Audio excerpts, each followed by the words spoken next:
Thanks, Emily. Appreciate it. And hey, Taylor, how are you? How was your travels back? Good. It was good. I feel like if you're working on a plane and you just keep your head down, you don't even notice you're on a plane. You just, all of a sudden you land and you're there. So Yeah. it's pretty nice. Yeah, it's actually pretty nice because I feel like no distractions. You're like honed in. It's a good time to like concentrate on work. There's nothing else to do. So it's Exactly. perfect. Yeah. We're really excited to be part of the program today. So I just want to thank Brand Innovators for hosting us. And obviously such a great opportunity to meet you, Taylor, and then get to know a little bit more about you and your career and current roles at Parallel and the Industry Collective. But just a quick intro on my end. I started my media career on the agency side. So I was there and after 15 years, I made the leap over to the publisher platform side, and I'm currently at Influential on their partnerships team. And Influential is one of the largest influencer marketing companies in the space. And we are partnered by an exclusive partner of IBM Watson, have extremely sophisticated technology and measurement that is tracking the consumer journey and delivering real results for brands. So that is our quick little elevator pitch. I always like to get that in, but would love to obviously have you intro yourself and hear a little bit about your background.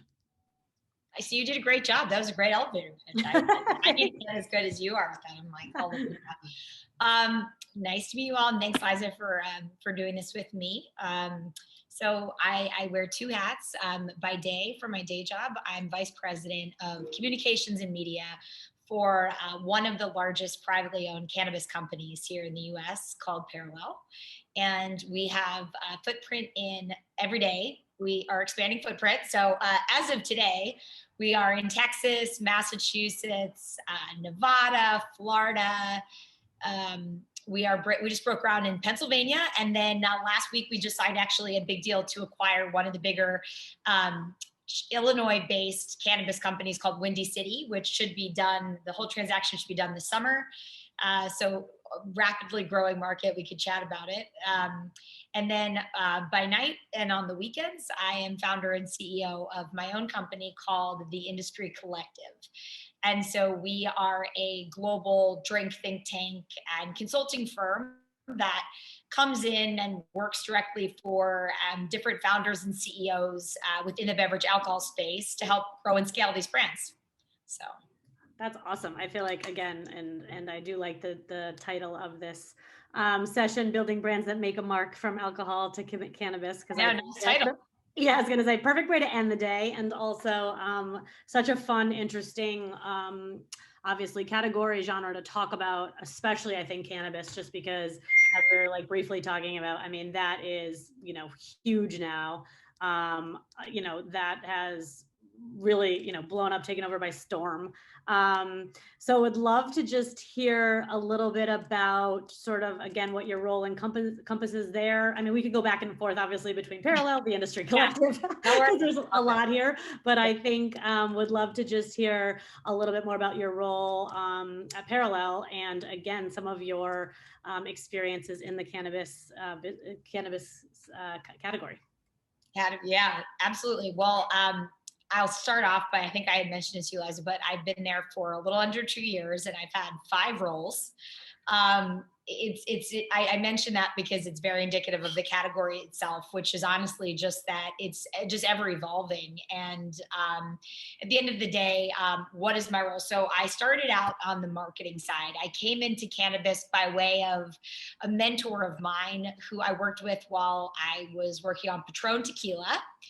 And he ended up just leaving. He had a role as the CMO of Bacardi, actually, after Patron was acquired by Bacardi, and said, you should hop into cannabis with me. And so decided to do that and followed suit. And so I started originally actually on the marketing team. I was vice president of brand communications.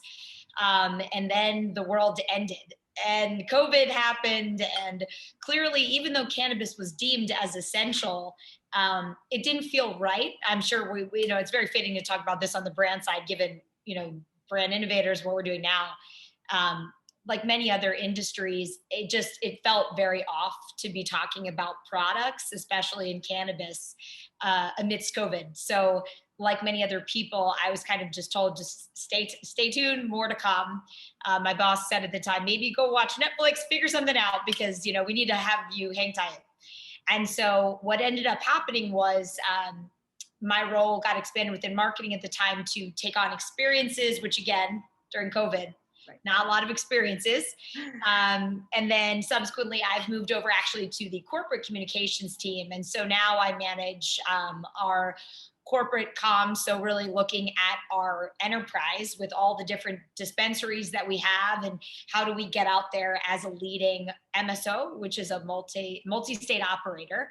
And so I do corporate communications, I do PR, work with the founders to the leadership team to really kind of create, an executive profile for our leadership group within the company, and then manage our corporate social media as well. So kind of a lot. I feel like, yeah, just a few things, a few responsibilities, but interesting that you say, obviously now you're sort of in that corporate role and that managing communications, because I have to imagine too, and again, I know we kind of touched on this, but so cannabis being so new and obviously still so siloed in certain states and legal, and yeah.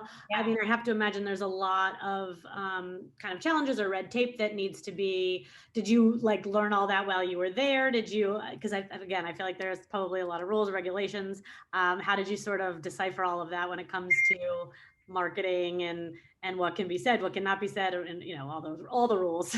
Yeah, I mean, I still figure it out every day. I have a folder that says pointers, and I just literally take everything that I get. I mean, what I will tell you, and I think we talked about this a little bit before we started the discussion last night, but it's one of those industries where things change so quickly, and it's better to err on the side of being compliant and honestly just working with like legal, and if you have an internal team or if you have just some type of counsel, because it's just such a nuanced industry and so complicated that you just err on the side, as opposed to some industries where you just kind of go for it. Like a lot of the CPG companies, you just say, let's just screw it. You can't do that in cannabis. Right. So you really have to always think through the lens of, is there any question of a doubt about what you're putting out there? And if there is, just talk with legal. I know that sounds like such a weird thing to say, but it really does put you in a position to just be extremely comfortable and confident with anything externally that you put out there. If there's any doubt or any question, just work with, whether it's an internal team or someone like that. And in terms of more generally speaking, I mean, a lot of what the industry deems as marketing does have to be run by the Department of Health. So it's just, again, I wouldn't say it's necessarily frustrating. I do think it just challenges you as a marketer, as a communicator, to really take a step back and just start thinking a little bit more about what you're doing, and just, you just don't make any assumptions in cannabis. And I think after any career that you are in an industry like this, it just kind of primes you to think a little bit differently than you would if you were in like a toothpaste, working for a toothpaste brand or something like that. Totally. It's funny that you say that, because I'm actually currently right now working in the influencer space with pharma. And I think I've told you this too, we're working with cannabis as well. But pharma is very much of like very new to, obviously, they run their 60-second ads with all of their disclaimers. But when it comes when it comes to influencers, like it's a very new world for them. I mean, it's possible, but everything that comes through, I have my legal counsel on it, and I won't do anything. I'm literally like, hey, Matthew, I'm like, Matthew, is this okay? Is this okay? I'm not answering anything. I am always pushing it off to legal. I'm like, I am making sure that that I'm following, everything that's necessary. I'm not making any assumptions. So yes, I totally. Doesn't that put you though in a good practice? I feel like it does. Yes, no, for sure. And again, yes, I think that there's a lot of times when you're doing things, especially in the marketing space, especially when it comes to like influence marketing, where I'm in my head, I'm like, oh yeah, sure. I'm sure we can do that.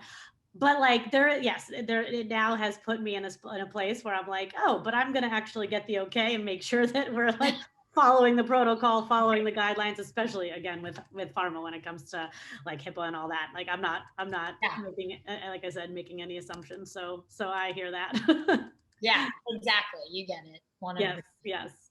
Now I think you briefly touched on this, obviously how COVID sort of impacted, obviously it's impacted the world, and then it impacted brands and marketing, obviously in a ton of different ways and multifaceted. And I think you said, you kind of just like sat back for a second when it first hit. Obviously, I think everyone did had to Everyone take a had step. to, right? Everyone had to take a step and just like think about this and figure out what's next and what the right next steps are. But would love to hear a little bit more about sort of how this past year has played a role for you and for either both or both companies, because again, I think it's really interesting to hear how people have pivoted and changed in the past year. Yeah. I mean, pivot is the name of the game. I mean, I think in both instances, both with my own company and then with my day job, I think um, just kind of accepting the reality that you don't really have control about things. I think it's an exciting time because you're forced to have to rejigger how you do things. And the company, so in cannabis for Parallel, we were a pre-existing company that, in an industry that was fortunate enough to be deemed as essential. So we did still service our patients, right? Um, but just the complications of delivery and seamless interaction with patients, and how we handled our employees, and how people made sure that they were safe, and how we communicated that we were there for that. And so it's just like, I think there were so many elements of things that from a pre-existing company you really couldn't have even have thought through unless something like that would have happened. And so you're forced to think about every facet of the business, from delivery, from menus, and doing paper menus, just virtually everything that goes into the business. You have to look at every facet of it and say, how do we make it work during these times? And then on the side of my own business, it was very liberating to start a company amidst such kind of uncertainty. And I know that usually that's a very hard thing, starting a business and there being total uncertainty in the world, where people are, firing employees, unfortunately, or, furloughing people. They clearly don't have budgets to spend. And I kind of came out of the gate with a company that really wasn't necessarily on the market before. Like, we're an extension of the businesses, and we're kind of these consultants, and, this kind of underground concept. And what I think has been really prosperous around what I've been able to manage in terms of how I've structured this is that I said from the beginning, let's just all do rolling contracts. And it was kind of one of those things where, even though a lot of these businesses are kind of startup to mid-sized companies, they looked at me like I had five heads. They're like, what do you mean by rolling? And I mean, well, I started this business when my mom was sick last year. My husband lived in a different country. I'm in, a nascent business in cannabis. I'm not sure I want to commit to anything either. So the whole concept of my business was, everyone worked wherever they lived. We have experts all over the world. So there was no brick and mortar places to which we all worked. And all the clients were all over the country. So I didn't have to have, we could liaise through Zoom and on phone and whatever. And in terms of like contracting the business structure, what we thought would make the most sense is that every one of these businesses, no matter how big or small the size of the company, there needs to be that flexibility, because every day the prioritization changes and you need to pivot. So I said, let's just create a financial model where we roll with the company. And as their needs change, our needs change. And let's just keep working together. And if things are working, you're going to want to keep working with us. And if we like what's happening on our end, we'll keep working with you. And it's been a very positive, there's been a ton of positive response to how we structured this. And we did it thinking through the lens of COVID. And I think I'm going to keep the model because it's working post-COVID. So that's amazing. I feel like, again, this year has really taught everyone, like we said, obviously pivot, but also like flex, just to like to be more flexible and to just sort of understand first what's happening, and then make those decisions and figure out how to be a little bit more nimble. Because I think that's one of the biggest takeaways out of this whole pandemic. Again, even I think personally, in office, when there's companies saving massive amounts of money because of, company not having office space, and people realize that it's working, while I'm sure a lot of people are ready to go back and sick of tired being home. But, there is this ability now to be a little bit more flexible, and people aren't necessarily tied to their, right. office is in there, which means a city, a specific city. So yeah, I feel like that's a huge kind of, I personally think it's a big positive coming out of this. But and I know we've obviously touched on parallel, but because you've told me a little bit about the Industry Collective, and I think I think it's super interesting. So I'd love to just have you tell everybody, again, what it is and what they, what their, objectives are and what the goal of the company is. Yeah, absolutely. So I come from, just as a background, I come from having worked for about 70 wine, beer, and spirit brands. So, absolutely some of the most iconic ones. So, Jägermeister, Boston Beer Company, Stoli, Macallan, Highland Park, Jameson, Absolute. So if you ever go behind a back bar, I've worked for a handful, if not most of those brands. But I worked more on on what we call like the big supplier side. So those brands are bigger in nature. And where I found an opportunity area was actually on the craft, on the smaller end side, where you have so many people that you can go into the drink space in two ways. Either you are already in the drink space and you kind of just work your way through the industry through different jobs, or you make it into the alcohol space by being entrepreneurial and by either just wanting to start a business, a bourbon brand, or creating a service that didn't exist. But all those people really don't come from the sector. And similar to cannabis, the drink space is extremely complicated, and even selling a product is extremely confusing to most general consumers because they'll say, Liza created a lovely lemonade with vodka, right? Well, Liza can't sell that product to you. Well, why? So, I mean, there's even just the way in which that alcohol is distributed. It's just very complicated. And so there's a 3-tier system in place where brands can't sell direct to consumer. They have to go through a distributor is what it's called. So what I realized was that you have just even craft brands alone, small startup craft brands, there are over 3,000 in 2021. That doesn't include wine, craft wine brands, craft beer brands. It's just spirit brands alone. And most of those people don't really necessarily have the understanding or the knowledge or the education to take a concept, which is, I'd love to make a lemonade with vodka. And how do you actually either create the product and get it to shelves and get it to consumers? Or if they already have a product, how do we take it from, some people know about our brand, but we want to sell a few 100,000 cases, or maybe even get sold one day to a big company. So what we do is we come in as this kind of expert third-party underground company and virtually help grow and scale the brands. So we are either brought in at the development phase, where we're brought in before the product is launched to help figure out all the elements of creating the product to go to market is what we call it.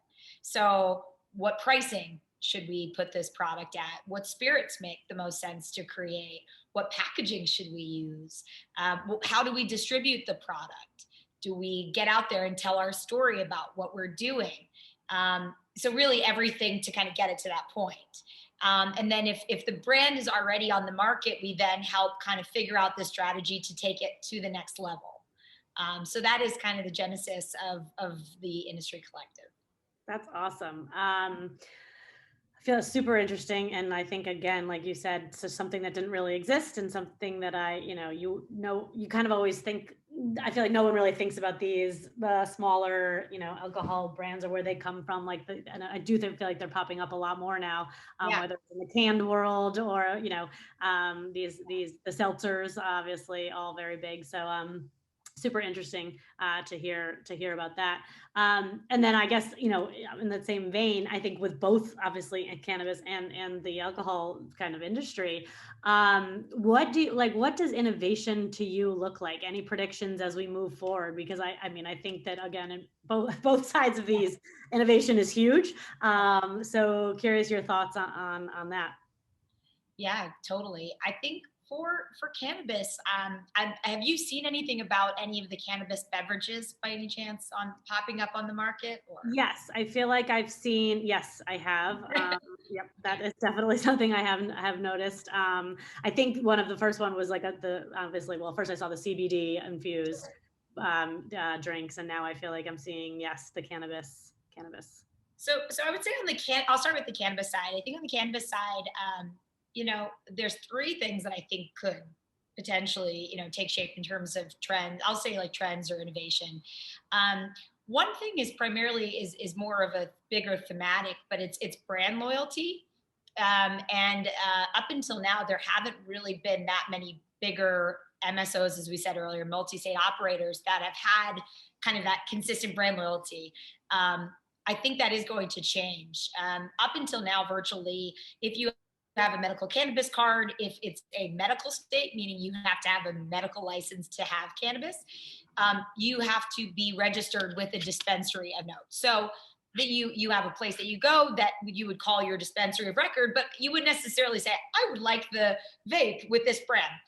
I think now that more brands are getting into the space, there are more companies in the sector. I do think over time that people will have more brand loyalty. So that's one. I think that's one bigger theme. Yep. Two is cannabis beverages. Many years ago, Constellation, which is one of the bigger beverage suppliers, invested in a CBD brand, which you mentioned, a CBD beverage brand. And subsequently, that market has started to become more and more popular. So you have like the CBD infused drinks, and now you have the cannabis THC beverages, similar to one of the bigger ones on the market is one called CANN. Which as of now is kind of the leading cannabis THC beverage. And then you have ones like Recess, which is in the CBD space. So I think when you go back to brand loyalty, I think that this cannabis beverage space is really lending itself to right out the gate, starting to find brands, find loyal customers, because they are their own brands and they're creating these kind of like lifestyles around these products. There's still a lot, from like we've talked about, from, a distribution perspective. I think there's a lot still there in terms of figuring out how to sell these products, because you still have to create them in the status to which they're made if they have THC in them. Oh, okay. So CBD products can be sold across the country technically. Yep. THC products, there's just a lot more restrictions around it. So can't just be sold everywhere. So I think that on the beverage side, I think that people are getting to know the brands in the beverage space, and I think that there are more products in there, and a lot of customers and consumers are moving away from nicotine. They're moving away from a lot of alcohol consumption, and they're moving over to enjoying more cannabis products and psychedelics. So I think that those will be bigger things there. And then lastly is just third trend in cannabis is, sorry if I'm going on like a whole tirade, but super interesting too, because it's these are things too that I'm like, oh yeah, of course, like brand loyalty, that's something that will happen eventually, and not yet, but like that's definitely definitely in the cards. Yeah. And then the last one for cannabis, I would say, is new product strains. So most people know THC and CBD, but then there's things like CBN, which helps with sleep, and that's also an appetite suppressant. And so there's like a lot of cool cannabinoids and strains to come that I don't think as many people are as familiar with. So those are on the cannabis side. And then I'll keep my drink side a bit more concise, but drink side, I think this trend around celebrities being involved with beverage brands, I had to go there because I think I don't think that's going to slow down. However, I think that customers and consumers of these products want to know more and more and more what's in the product. Is it a sustainable product? Like, what's the packaging? What's in the liquid? Who's behind the brand? So I think overall awareness of like what you're drinking and who's behind it is going to still be very important. And then when I think of the celebrity factor in it, I think that more and more consumers are going to start asking questions around, well, are they just being paid? Is this a brand ambassador? Or is this someone that is invested in the company? So I think a deeper, more richer celebrity involvement, I think, is going to be actually the next phase of this celebrity partnership stuff. Because I think just kind of signing as a brand ambassador is one thing, but people that are influential, like, the Travis Scotts of the world and all that other stuff with that cacti brand that he launched, I think that the more these celebrities or influential people are actually more integrated into the businesses, not just signing on to be an endorser of it, I think is going to be the next wave of this like celebrity partnership stuff. Yeah, it's so interesting because I feel like obviously the celebrity endorsements slash celebrity drinks is all the rage in the last 6 months to a Yeah. year. I feel like everyone has one now, whether it's a tequila, a Yeah. seltzer. But it is very interesting to see how different folks do it. You can tell that some are just investors, and they almost even say it. They like sort of Right. are say that they're the Foster sisters are big, and they always say that they're investors in certain companies. But then there are some celebrities that actually really get behind it and are like in the day to day and want to understand how it's made, all the intricacies, and really Yeah. care about the product. And then there's others that are just become sort of the face of the product. Totally. You nailed it. And I think that is going to be, I think people have really taken a step back and looked at products and figured out like, well, what am I drinking? And, so I think they are deeper diving into what's behind the brands that they're drinking. And I think it's going to extend to who are the people that are endorsing these products. Are they just being paid, or are they actually really drinking the Kool-Aid and investing in them as well? So I think that's definitely going to be a big trend we see moving forward. Very interesting. Yeah, no, super, super insightful. And definitely, again, I love the cannabis side of things too, thinking about like the brands and also possibly these drinks, which are Yeah. I'm sure that's going to, next year, I feel like that's going to be all over the place. We'll call each other. Don't be like, how close were we to our predictions, right? Yeah. Exactly. And then when it comes to obviously, so, again, wearing many hats, and you have the two different, companies here, but what does success look like for you or for your teams when it obviously for Parallel, and then something a little bit different for Industry Collective, but what does, really, what does success kind of look like, or what are some of those goals that you're trying to achieve? I think on the cannabis side, really we have kind of bigger pillars, and I'm sure every company that you work with too. There are those kind of bigger touch points, and I think for us, especially on the communication side, really highlighting those kind of key thematics and everything that we're doing externally. So our focus on social equity, we've brought in a ton of partners in the BIPOC space that we work with ongoing on different initiatives. So focus on social equity, focus on community, being a good community partner, a good citizen to the towns, the communities to which we operate in. Focus on R&D and innovation, and also just becoming like, one of the best leading products on the market too, in terms of our offerings. So we have these kind of bigger themes in terms of Parallel that we try to drive home. And success for us is really like with the initiatives that we launch, with the partnerships that we put into place, with the products that we put on the market, that they all ladder back up to those kind of bigger pillars. And which again, like I think as big as the company is, I think it's been important over the last year to really look at what are the priorities and what are those bigger things that we really want to focus on. R&D and innovation, focus on social equity, community, and being a good partner, and then our products and our portfolio, and making sure that we have like high quality products. On the partnership side, it's been interesting because we also partnered over the past year with the University of Pittsburgh to become a clinical research partner for them to actually look into different treatments for sickle cell anemia and other cures for different ailments and illnesses that people have, as to which cannabis could potentially help with. So it's all, through partnerships, through communications, through media, through all that we do, just making sure that we keep those kind of bigger business objectives top of mind. And on the collective side, honestly, I sit and meet with every one of the founders that we work with and try to understand what their needs are. And a lot of their needs are the same in terms of what they're looking to accomplish, which is either to sell a certain amount of products or to, be able to have the visibility where they can raise a lot of money to bring in more infrastructure, to expand infrastructure, to bring in new human capital, to launch new products. And so it's really case by case for every one of the clients on the collective side. But at the end of the day, they're all looking to ultimately raise visibility for who they are, what they're doing, the products that they have, for different end goals. Right. No, totally. That makes sense. And so interesting how there's like so many different facets of things, obviously, in the cannabis side. Like, yeah, talking about, research studies for Yeah. for potential disease, curing diseases or helping with symptoms. And then obviously, yes, on the alcohol beverage side of like, we want to sell these. So get Similar, right, right. Yeah, exactly, exactly. yeah. But no, very, very, very interesting and definitely something to think about.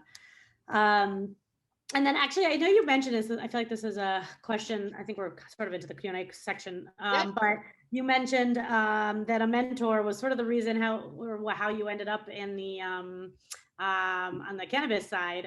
But curious to know how important mentorship is to you. And obviously, that has played a bit of a role in your success. And someone actually asked me this the other day. They're like, "How do you ask someone to be your mentor?" And I was like, that's a very Great interesting question. question. Yeah. Yeah, and I thought about it, and I was like, my mentor is my old boss from my old, like I call her my mentor. She's not Yeah. ever been defined, but I kind of just like, I call her that to her face, and that's how. Then, That's right, how. you're just like by default, if she's not pushing back, then I think she's now officially my mentor, right? Yeah, I was like, well, you're my mentor. I mean, I'm like, oh, my mentor. So I just say it out loud to her. I'm like, I'm sure you could, there's polite ways to ask, but yes, it sort of just happened. But curious to know, again, just your, again, the importance of mentorship and how that's played a part in your career. Yeah, mentorship's been really important. I think being a mentor, having mentors, and then also being like having mentees. I think it all is one and the same. It's kind of just paying it back. It's being able to feel like you have something that you can provide in terms of counsel and advice to others, and that's what mentors do for me. And over the years, I mean, I think some of my mentors. I'm fortunate to have a handful of mentors, and I have a handful of mentees. And so, on the mentor side, it really ranges from just bosses that I admired that I kept in touch with. And I think a lot of it is kind of the upkeep of the relationships too, which over time evolve and then sometimes become that mentorship relationship, where at first they're your boss and then they become, which you would just have said, and then they become a friend. And then, as your life evolves and you have different questions and different needs, it's really who's there for you. I don't really know if there's like a guideline as to what defines a mentor, but I would say it's someone that is in your life that over time you can rely on, that you look up to in some way, that you have had some form of trust and long-standing relationship with, and just turn to. And I think another facet of it too is just also having it be a mutually beneficial relationship where they're not just there for when you need something and you're not there only when they need something. So I think it's really looking at it like it's a two-way relationship. And even though I have a lot of mentors, they come to me if they have things that I could maybe help them think through. And I think it is very much two-way, even though they may be more senior or more experienced in something. I never felt it's a one-way relationship. I've always felt like it's very much a two-way. I don't know if you feel similar, but. Yeah, no, definitely. I feel like there are, I was obviously, as I've grown a little bit more, even in my career, I do find that it's very much of a two side. It's not just a one way street. I mean, while I call her my mentor, she's calling me and asking me for certain advice and certain things. So I definitely Exactly. feel that Right. like it's nice, and it's nice when that happens too, because you feel like you're like, oh, okay, this is Right. I feel like I'm actually helping them in some way too. Right. exactly. Totally. This question, which I think is a good one, especially it's kind of loaded given the past year, but what's one thing that you're looking forward to personally and or professionally this year? I mean, is it going to be cliche to say traveling, like for personal? I mean, I miss personal travel. We've traveled a little bit, my husband and I, but not like taking a full week, being somewhere. I think for everyone, this like travel lust thing is like very real. Because I think we all traveled a lot before and appreciated the trips, but there's this like hunger to see many more places and do more things and experience more, having been in captivity. Yep. So personally, I would say I miss travel a lot. Professionally, I don't think I have that much that honestly, I mean, I other than With Parallel, I haven't met a lot of the people that I work with, so I think that would be great to meet them. And on the collective side, I just met, a few of the clients this week in Austin, just by happenstance. But yeah, I mean, meeting clients and starting a business and having clients for, a year now and change, and not having met them, um, it just doesn't really feel real. So I would say on the professional side is with Parallel, meeting a lot of my, colleagues, and then that I haven't met. And for the collective, similarly with clients. And so I had met one of them this week in person, and it didn't feel weird. It kind of felt like, is what I felt. I don't know. I think it's going to be great to meet the rest of the clients, but and the rest of my, my colleagues at Parallel. But it's just so weird to believe that you've been working with people for over a year that you've never met in person, which I'm sure, I don't know about you, but I'm sure it's maybe similar on your end. Or yeah, it's crazy. I mean, I had joined actually not even 2 or 3 weeks before COVID hit. And then, wow. Yeah, so it was very interesting. Actually, I joined the team, and then COVID hit, and then Influential, and obviously, which is wonderful, has been doing so well. So we've hired practically doubled, like in our size. Wow. So we had in our New York, East Coast team, pretty much tripled. And then last week we had a first ever happy hour with the team in New York. Oh wow. Okay. Yeah. And Yeah. I was literally like, Were you overwhelmed? Like, were you overwhelmed at first? Or? Yes, so I kind of went into it being like, wait, because obviously I've been very good about seeing my friends in my circle, but that's the thing. That's how it's been this past year. Right. So yeah, when I was like getting ready to go down, I'm like, oh my God, I only know 2 of these people. There's like 14 people, like, and thought I was going to be overwhelmed, but it was actually awesome. Like everyone, cool. yeah. Great. Like everyone. I think it just takes that like leap of, right? Like I've been thinking about, we were at a wedding and we're vaccinated, and I kept thinking of like, what is it going to be like? And then once you're there, you just kind of get, after that initial shock of being in a social setting, I feel like you were in a similar boat. It kind of it went away, and then you felt like things were back to normal, which felt extremely nice. So no, totally. I feel like it's been, it was really nice. And while I was like, oh man, like had all these weird emotions going through, as soon as I got there, I was like, oh yeah, this is what it feels like to like have a normal work happy hour. Right. You're like, I did miss this. In fact, exactly. It was great to like, again, we've been, seeing people in person. I mean, we've been doing this for the last, year plus, and it's just nice to put faces to, I mean, not that I've seen their face virtually, but like actually, see them in person. It was really nice. That's so nice. I'm glad to hear that. That's cool. Yeah. Hi, Emily. Hi, guys. Well, thank you so much. I feel very similarly. We're very excited to hopefully bring some in-person events at small scales, in the coming year. So I'm jealous of your experiences and hope to meet some of our brand marketers in person soon. Awesome. Yes. Thank you so much for all this. This is so nice, Liza. Thank you for your time. Thanks, Emily, for hosting. Thank you guys so much. And thanks for closing out our program today. Sure. It was great chatting, Taylor. Yeah. Thank you so much. Bye. Bye, guys. And thank you everyone who tuned in today, and to all of our previous speakers throughout our retail marketing live cast today. We're excited for upcoming sessions on this, and hope you will all tune in for our next live cast program tomorrow, May 11th, which will be kicking off at noon Eastern time on consumer engagement. We'll be joined by marketing leaders from Kimberly-Clark, Digitus, Reckitt, IAB, Current, and many more brands. So please tune in and share with your colleagues and brand marketers. And we hope to see you all again tomorrow. Thank you.